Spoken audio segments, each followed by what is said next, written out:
Na hindi lang Davao ang nagmamahal kay Pangulong Duterte.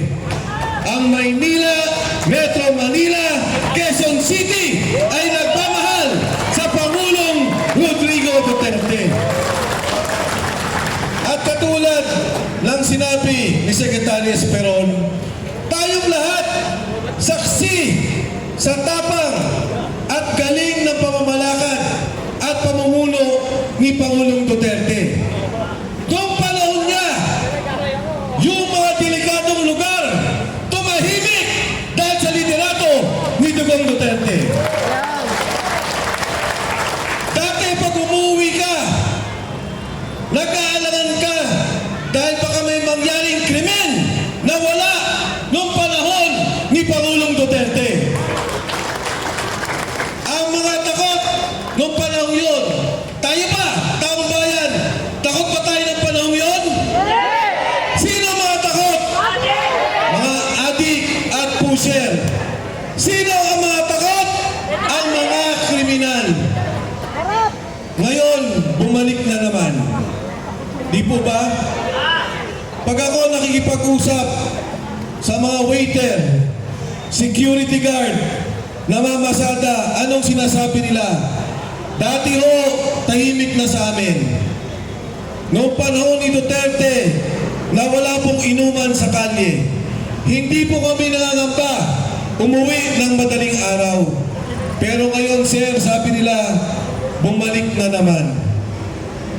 Bumalik na naman ang sitwasyon na ayaw nila. Meron nga pong lumapit sa akin. Babae, nagtitinda, tindera. Niyakap pa ako.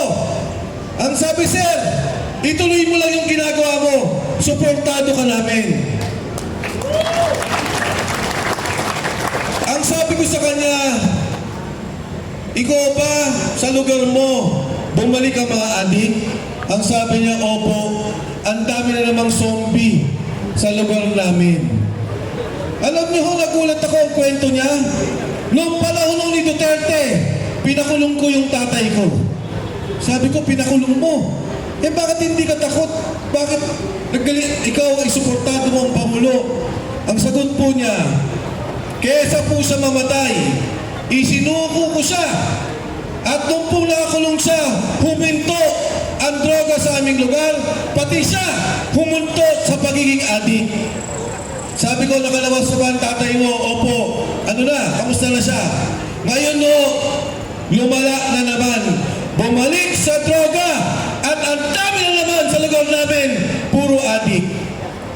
Ito, magugulat kayo sa aming pong kumpanya. Nung panahon ni Duterte, nag-testing sa droga. Wala. Nagpositibo. Meron isa, dalawa nagpositibo, natanggal sa pwesto. Dahil yun ang usapan. Yun ang kontrata nila na hindi pwedeng gumagamit ng droga. Ngayon kailan lamang nagkaroon ng testing. Nagulat ako, 20 ang positibo sa aming kumpanya. Pero dito kayo magugulat. Pagdating ng krame, confirmation, binabaan ang level ng sabu sa dugo. Kaya lahat pumasa na naman. Iba ang ginawa ng krame doon sa level ng sabu sa iyong dugo na kahit ka positibo sa sabu ay pwede kang pumasa sa confirmation. Kaya marahil yan ang sinasabi nila na kumunti ang adik ngayon dahil itinaas na nila ang level ng pagiging adik. Bakit hindi nila itataas? Dahil ang Pangulo natin mismo ay kayo na po ang nagsabi niyan.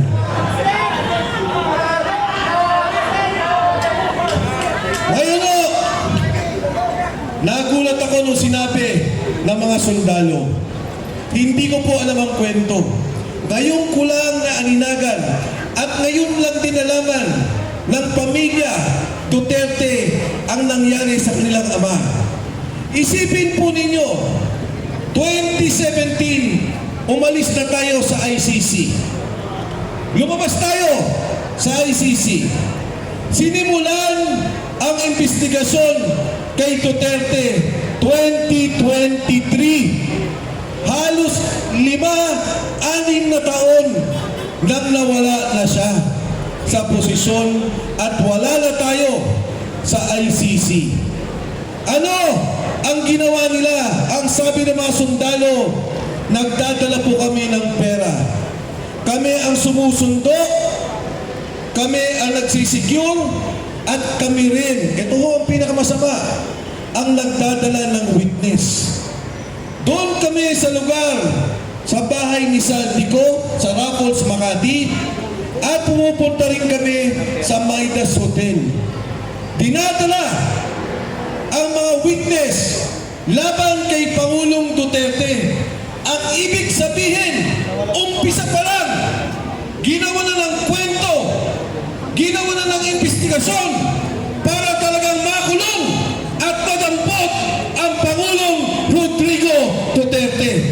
Hindi independent, hindi patas, nagagawa ka ng investigasyon kung hindi nagdala ka mismo na magtuturo kay Pangulong Duterte.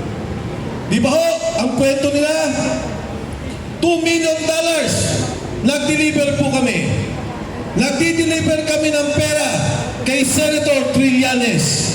Siya ang nagdadala ng witness sa Midas at doon sa Raffles. Kailan ka naman nakakita na yung tao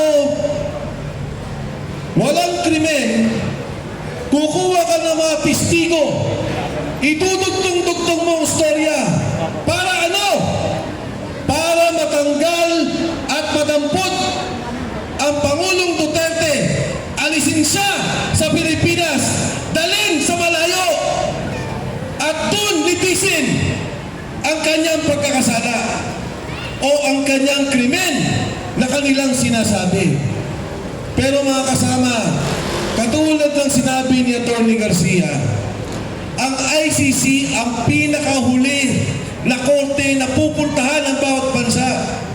Pag gumagala ang korte, merong gobyerno, hindi mo kailangan ilabas kung sino man, maging Pilipino o anuman ang kanyang nasyonalidad. Dito ba sa atin, gumagala ba ang korte? May hukom ba tayo? May Korte Suprema ba? Alam niyo mga kasama, si Pangulong Erap nagkaroon ng kaso. Dito nilitis sa Pilipinas. Ikinulong diyan po sa veterans. Nang panahon ng Pangulong Gloria Macapagal Arroyo, nagkaroon din siya ng kaso. Alam niyo, yung kay Erap, 4 billion pesos. Yung Pangulong GMA, 50 million pesos. Ikinulong sa veterans. Dito nilitis si Erap na convict, pinardon ni Gloria Macapagal Arroyo. Si GMA, absuelto at lumabas sa kulungan sa veterans. Bakit hindi nila makasuhan si Duterte sa Pilipinas?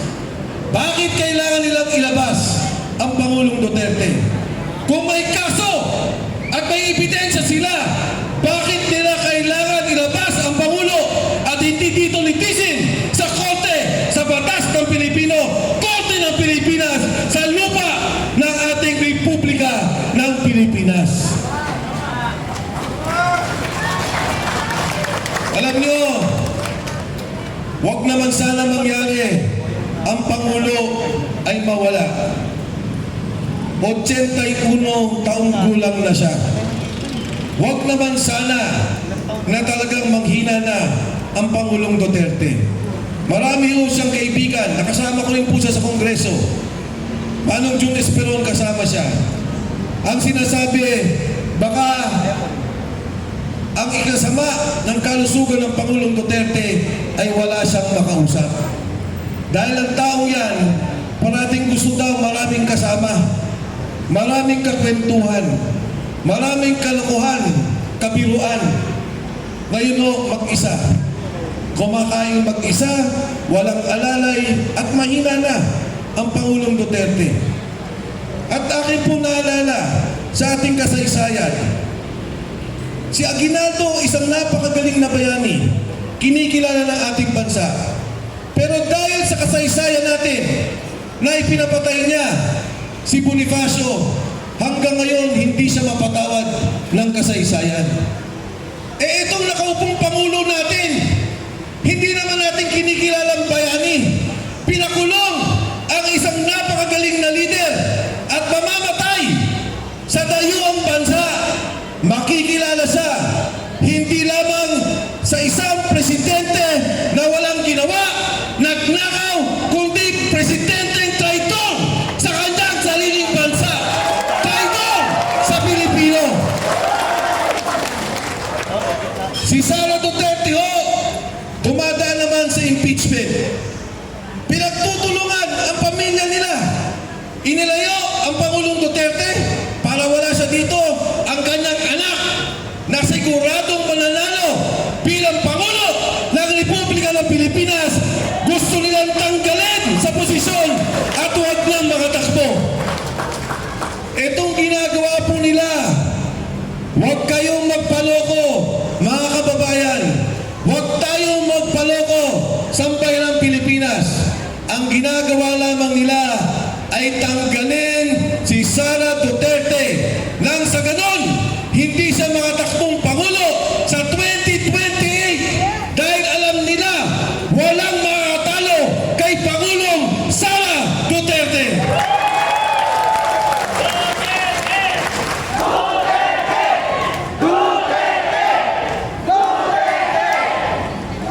Yung pong pinag-uusapan kay Sara Duterte, ang sabi nila COA, Commission on Audit, unliquidated funds. Kami ni Secretary Esperon, nagkabinete. Dumadaan po kami sa ganyan. Kung minsan may ginastos ang departamento mo, kailangan mong ayusin ang liquidation. Totoo po yan. Pero may sinabi bang korupsyon? Wala.